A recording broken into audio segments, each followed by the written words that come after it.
Hi, welcome to Around the World in 80s Movies. My name is Vince Leo. I am the author of the film review website Quipster.net. I invite you to check out over 4,000 of my written reviews. You can read there anytime. Quipster.net is where to go. QWIPSTER.net. While you're there, I do encourage you to check out my other podcast covering brand new movies out in theaters or on VOD. It is called the Quipster Film Review Podcast. Just check it out at that website, Quipster.net. Today I'm going to be looking at the second part of our three-part look into the Mad Max films, at least from the 1980s, although the previous one was a 1979 movie. This one is in the 1980s, the second film in the Mad Max trilogy, as it was known before Mad Max Fury Road came out. It's called The Road Warrior. It's from 1981. Like the previous one, it is an R-rated film. It does have strong violence throughout, brief nudity, and some language. The runtime is an hour and 35 minutes. Mel Gibson is the main star, along with Bruce Spence, Emil Minty, Mike Preston, Max Phipps, Vernon Wells, Virginia Hay, and many others. George Miller returns as director. He contributes to the screenplay along with Terry Hayes and Brian Hannant. Now, obviously, The Road Warrior is a follow-up to the 1979 film called Mad Max. Very simply, it was called at the time Mad Max 2 in its initial release in Australia and many other countries where it had proved lucrative. However, in the United States, where the original was poorly distributed and barely seen by most American audiences, it was retitled to The Road Warrior, primarily because, and you would figure probably rightly, that very few people would want to see a film called Mad Max 2 if they've never even heard of Mad Max. That alternate title of The Road Warrior has proven to take hold, so that most countries call it by a more complete title, Mad Max 2, The Road Warrior, in order to avoid all confusion. However, being an American, I've always known this film as The Road Warrior, so my apologies to those of you who are used to calling it Mad Max 2. It's the same film, I just happen to call it by what I've always called it. There's some narration here at the beginning and end of this film. It bookends The Road Warrior. It implies that while all of this is set in a post-apocalyptic future in which society's dependence on oil and other resources eventually leads to nuclear war and the subsequent collapse of civilization, the events that we see in between the narration is set sometime in the past to the narration. Nevertheless, approximately 5 years after the events of Mad Max, which was set supposedly a few years into the future. No wife, no child, no job, no home. The Road Warrior finds the titular hero, Mad Max himself, just living from day to day with just his Australian cattle dog by his side, in pursuit of scrounging up enough food and enough gas to make it to the next instance of food and gas. Max's wanderings through the now lawless Wasteland, formerly known as Australia, end up taking him to a fortified oil refinery where there's plenty of precious fuel, but there's also a vicious gang of murdering Marauders led by a hockey-masked and muscle-bound leader named Lord Humungus. They want to get their hands on that oil, and they give the residents an ultimatum of imminent death should they not comply with the demands of the Marauders. The colony at the oil refinery who are living there, they need to escape in a hurry, but they also want their fuel, and Max strikes a bargain with them. He'll secure an abandoned big rig for them to haul their fuel in exchange for as much gas as he can carry away in his car. And the problem is that the Marauders are not going to let anyone escape without a fight.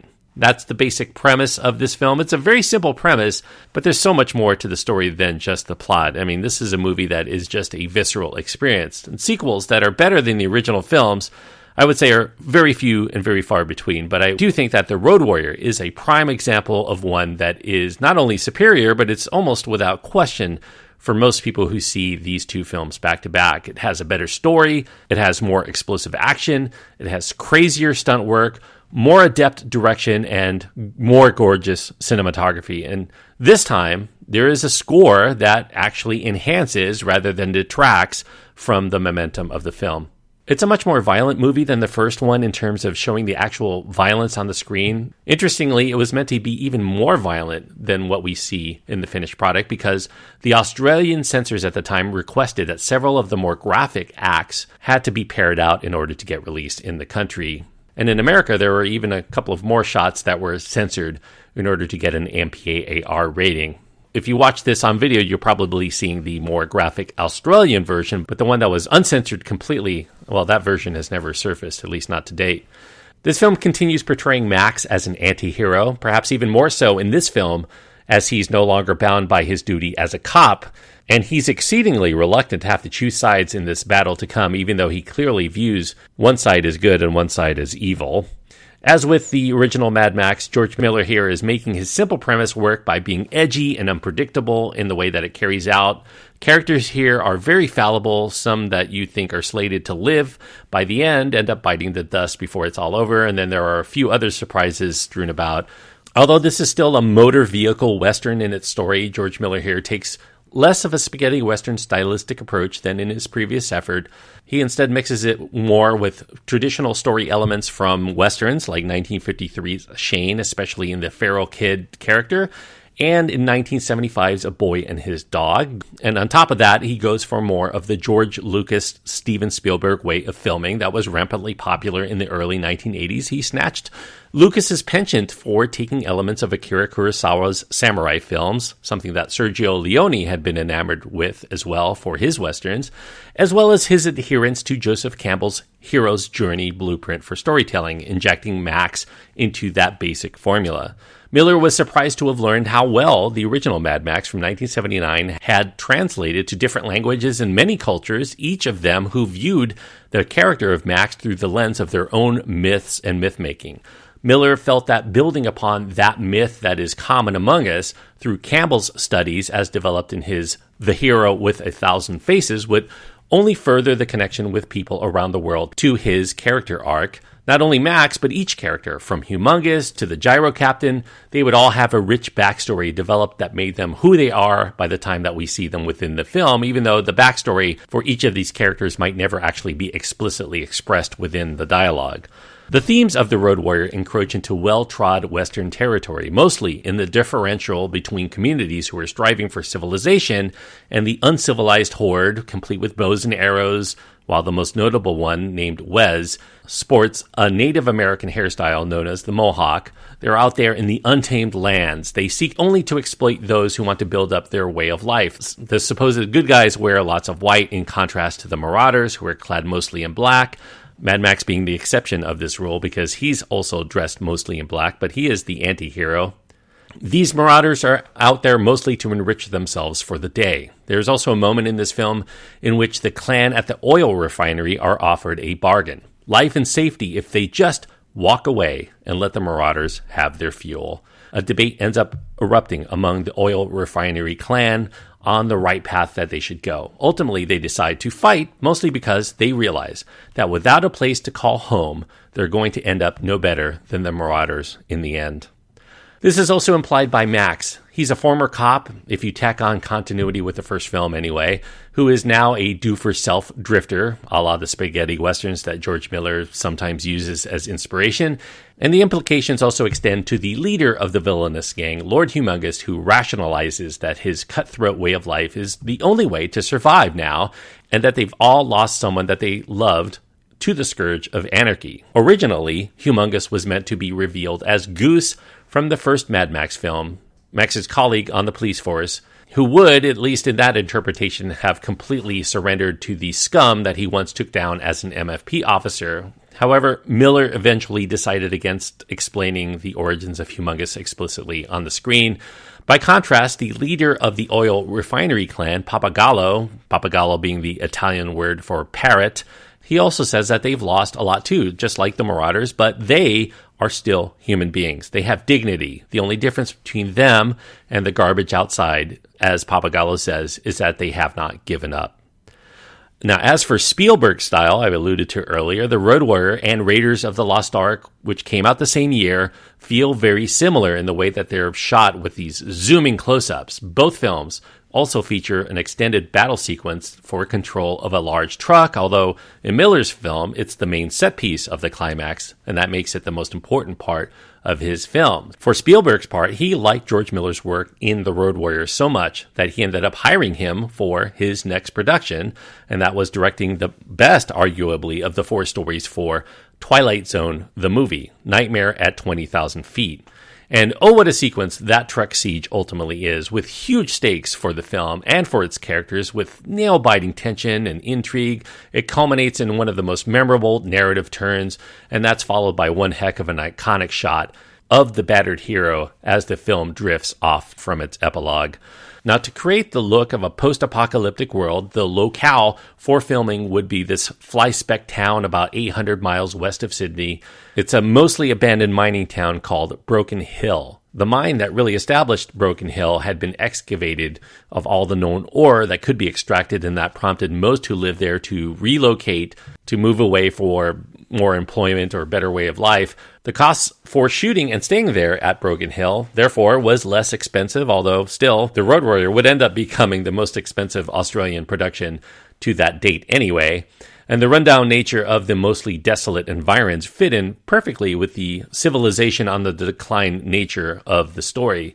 As everyone was dressed in either punk rock hairdos or fetishistic wardrobe, there were few around that would really question their appearance on and off the set, especially as the town's remaining inhabitants actually worked in The Road Warrior as extras.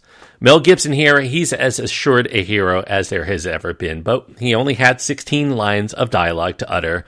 I would say the real star of the movie, above and beyond just Mel Gibson, is the stunt work, which is absolutely insane. It's really hard to believe stuntmen were not severely maimed or killed on the set on a daily basis, given how dangerous and destructive many of these stunts look to be. It's bonkers, and then some. Now, it might be built on a thin comic book premise, but for all-out action movie fans, it really does not get much more thrilling and exhilarating than The Road Warrior.